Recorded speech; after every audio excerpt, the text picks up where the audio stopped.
Hey guys, how are you? Welcome back to my channel. You are now live with Soul. And I am Soul.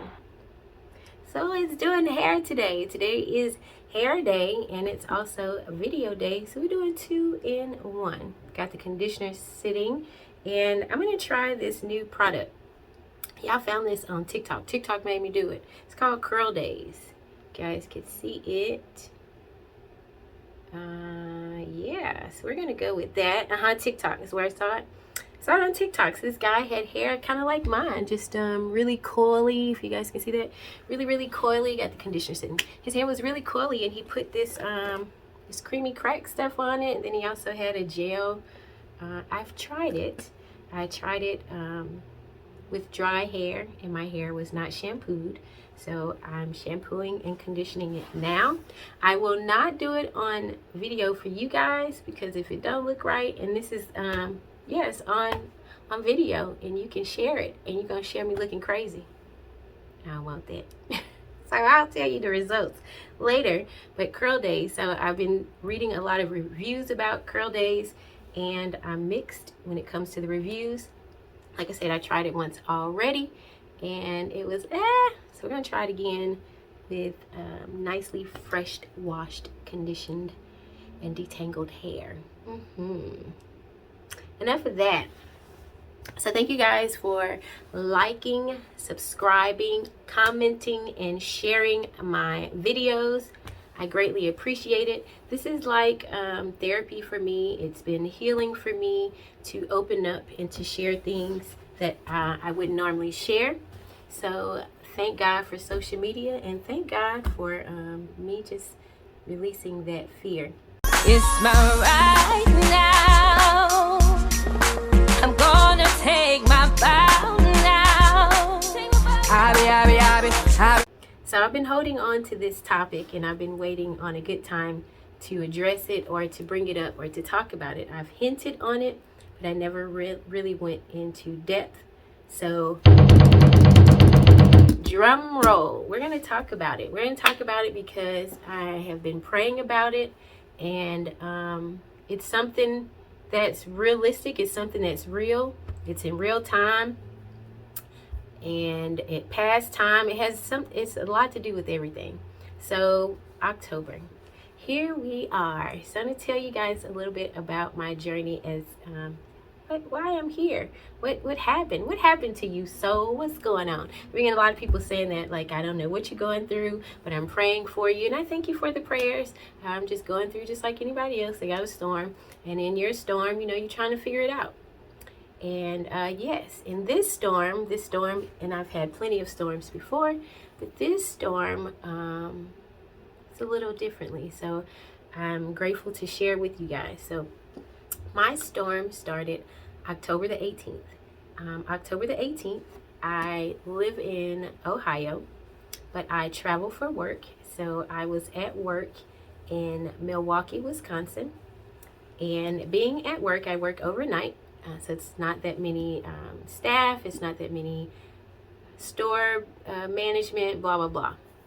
Well, I had an employee that decided he wanted to get drunk before his shift, and he passed out. People were running in the store to let management know that someone was sick. We didn't really know sick to what degree, but once we finally caught up with the young man, we called the paramedic and the police to come and see about him, right? That's the right thing to do. So the paramedic came, he refused to get help. So that was that. The police were still there to get information from whomever was still there. I mean, they're trying to do their job, right? So we really don't know. Management doesn't really know what happened. We were on the floor. We just know that someone told us that something had happened. And that's the gist of it, right? So speaking to one particular officer, and this officer says to me, like, ma'am, do you know anything about Louisiana? And I'm like, I know you the police, man, but are you the IRS as well? I was like, what do you mean? What do I know about Louisiana? I'm from there. And then, so within like 30 minutes, he kept coming back to me, asking me various questions, and it made me so nervous. Yeah, y'all thinking what I'm thinking? Yes. So I'm calling my wife and I'm calling people to let them know, like, I feel like something's about to happen, and pick up the phone. I'm going to pause that. So this is October. So maybe 2 months prior to that, I told my wife, I said that I feel like something's about to happen. My spirit isn't well. I think it's something that's brewing up and it's going to be really big and really bad. And my wife was just like, oh, you're being negative. Stop thinking like that. You stop being the negative Nancy. Nothing's going to happen. Everything's going to be okay.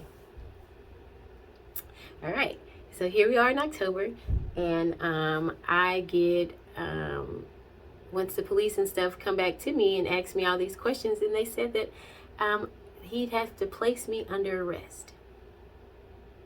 I was like, under what? He said that I was under arrest for a warrant that I had in Louisiana. Not only am I embarrassed, I am humiliated. I am like just going through the roof, because here I am in my 40s and I'm going to jail again.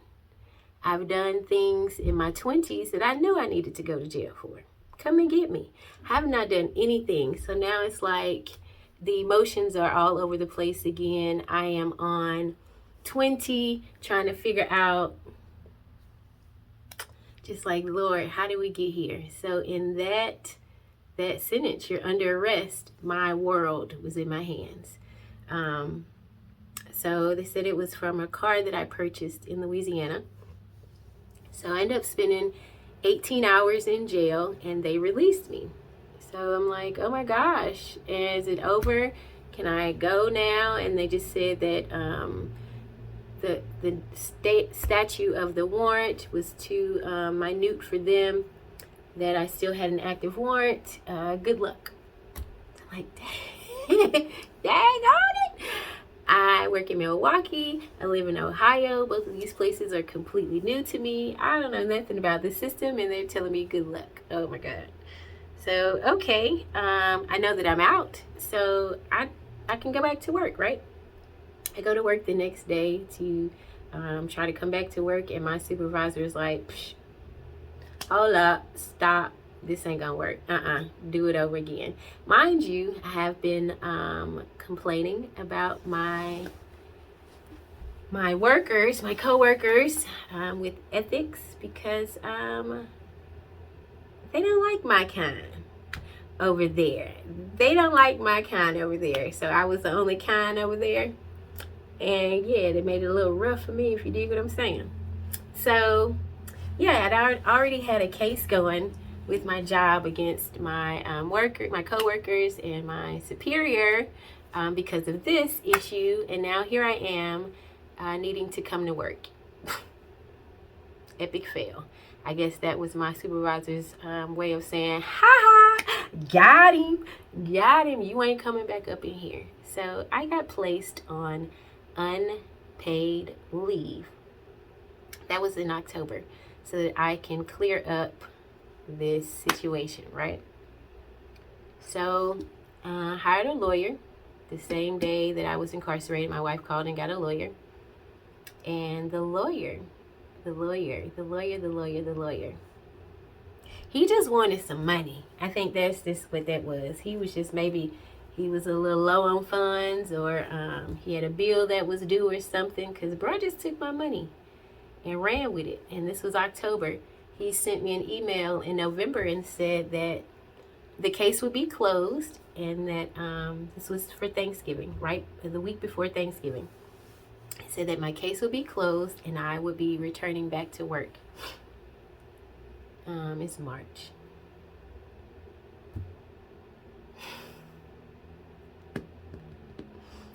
Yeah. So I had to file with the state bar against that one lawyer, and end up getting a 3-for-1 in doing so. Well, let me just pause since I told you some of that. So in the midst of all that, it caused confusion in my marriage. So that stirred up the gift. That stirred up a lot within myself. stirred up a lot within my partner, stirred up just a lot. So when I say all hell broke loose, baby, the bottom came out. So the bottom came out. So in that time, in October, we did separate, and I went to Louisiana to take care of my case and just to try to give us some breathing room, right? It was a lot. It still is a lot. And then on top of that, we're newlyweds. So our 1 year anniversary is December the 2nd.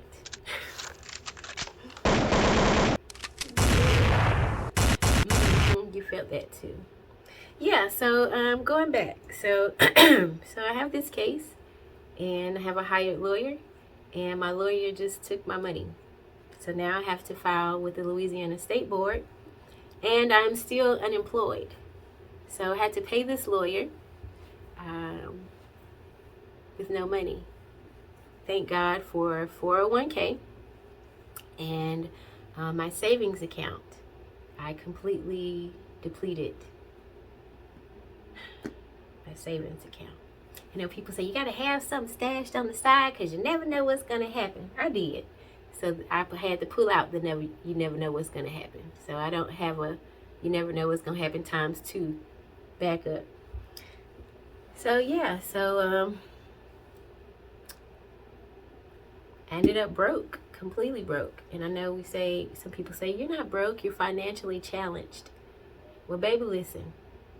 Broke, financially challenged, couldn't squeeze nothing from nothing, whatever you want to call it.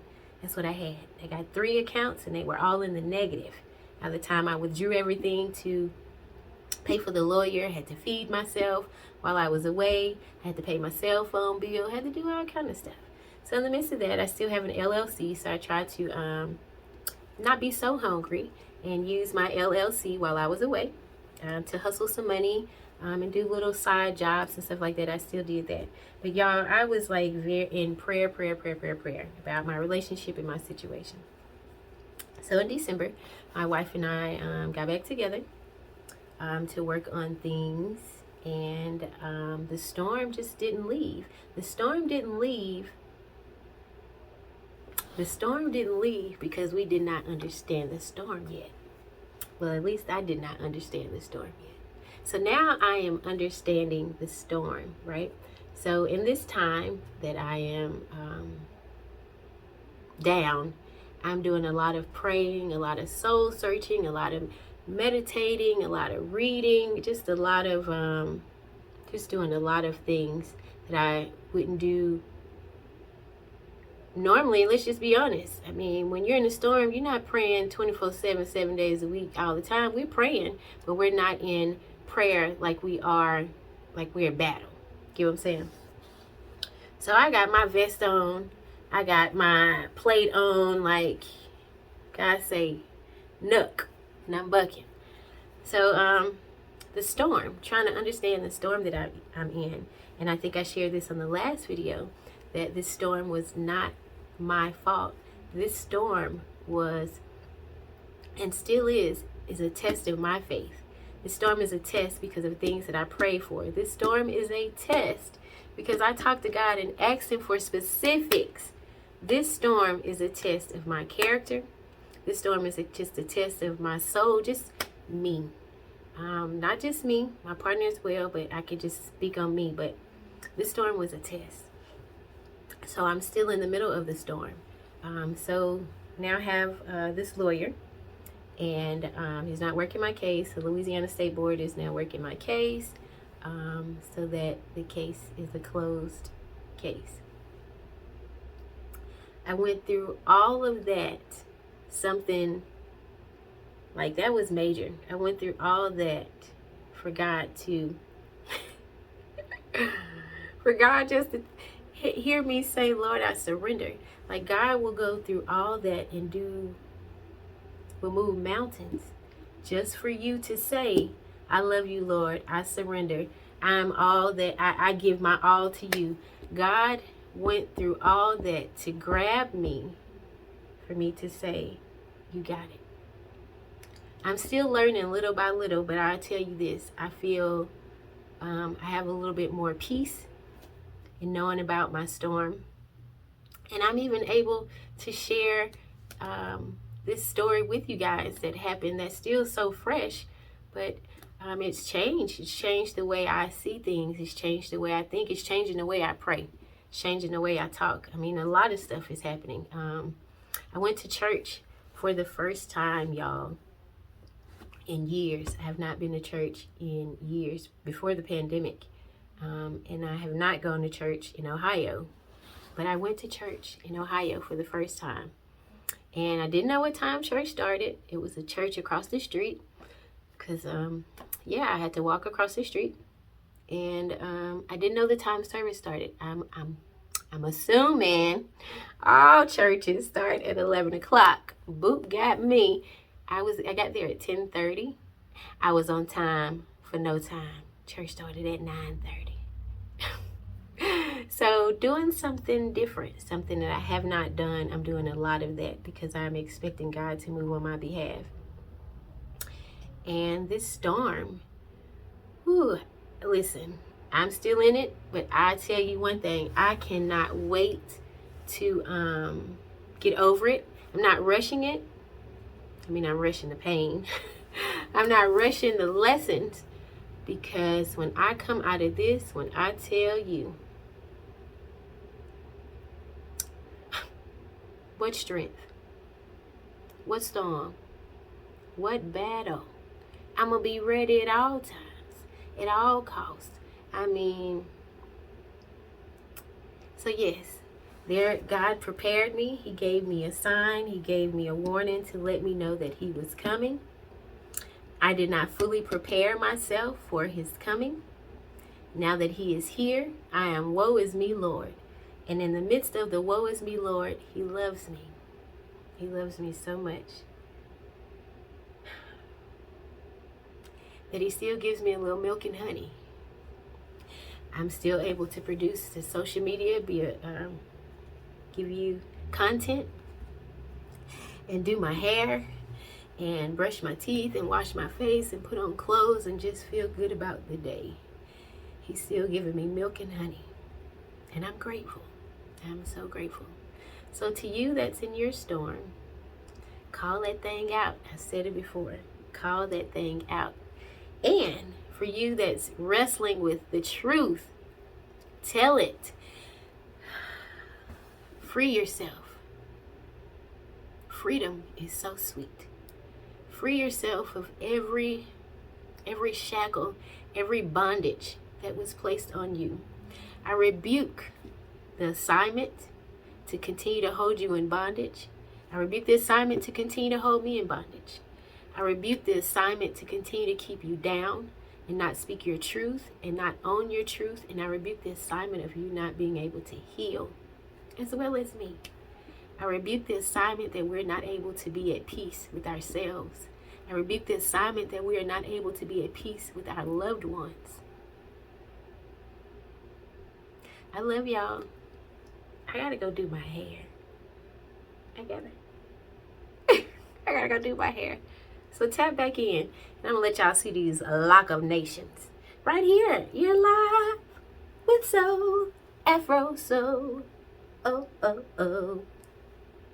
They say I'm never gonna make it. I just tell them keep waiting. Won't have you waiting long when I promise I never would break it. Promise I never would fake it. I'm just keeping it real.